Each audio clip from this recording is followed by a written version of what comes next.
IPL 18th season లో ఇవాళ Sunrisers versus Lucknow super giants match జరగబోతుంది. సో ఉప్పల్ స్టేడియం అనగానే ఒక హై స్కోరింగ్ ఎన్కౌంటర్లే గుర్తొస్తున్నాయి అందరికీ. సో ఫస్ట్ మ్యాచ్ లో చూసాం రాజస్థాన్ రాయల్స్ మీద 286 పరుగులు చేశారు. హైయెస్ట్ స్కోర్ కి 1 పరుగు తేడాతో నిలిచిపోయారు. సో మరోసారి ఈ రోజు మ్యాచ్ లో 300 పక్కా అని చెప్పేసి చాలా మంది అభిమానులు ఎక్స్పెక్ట్ చేస్తున్నారు.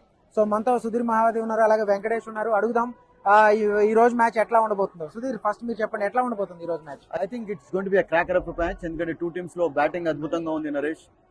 నేను అనుకుంటాను లక్నో సూపర్ జైంట్స్ లో కూడా సన్ రైజర్స్ హైదరాబాద్ లో ఎంత మంచి బ్యాటింగ్ లైనప్ ఉందో అంతే చక్కటి బ్యాటింగ్ లైనప్ ఉంది.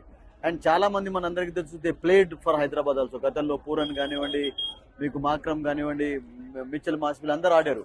సో వాళ్ళకి ఇక్కడ కండిషన్స్ తెలుసు. So I think it's definitely going to be an exciting match. ఎందుకంటే టూ టీమ్స్ బ్యాటింగ్ ముఖ్యంగా చాలా స్ట్రాంగ్ గా ఉంది, అందులో డౌట్. ఆఫ్ కోర్స్ హైదరాబాద్ కు బౌలింగ్ లో బిట్ ఆఫ్ ఎడ్జ్ డెఫినెట్ గా ఉంటుంది, డౌటే లేదండి. ఓకే, మనతో 7H స్పోర్ట్స్ ఫౌండర్ వెంకటేష్ కూడా ఉన్నారు. సో వెంకటేష్, మీరు చెప్పండి, ఎట్లా ఉండబోతుంది మ్యాచ్? సన్ రైజర్స్ టీం ఈసారి చూస్తే కనుక బ్యాటింగ్ లో చాలా బలంగా ఉంది, అత్యంత బలంగా ఉంది. సో ఎట్లా చూపుతారు? ముందుగా ఈ రోజు సన్ రైజర్స్ హైదరాబాద్ కానీ అలాగే మన లక్నో సూపర్ జైంట్స్ కానీ వీళ్ళిద్దరికి రెండో మ్యాచ్. ఇందులో ఒకరేమో గెలిచిన ఉత్సాహంతో ఉన్నారు, ఇంకొకరు మన వైజాగ్ తో ఢిల్లీ క్యాపిటల్స్ తో జరిగిన మ్యాచ్ లో ఓడిపోయి ఉన్నారు. అయితే అంత దారుణమైన ఓటమి అయితే ఏం లేదు ఢిల్లీ క్యాపిటల్స్. ఎందుకంటే మనము హోమ్ టీమ్ గా ఖచ్చితంగా మన టీం మనం సపోర్ట్ చేయాలి.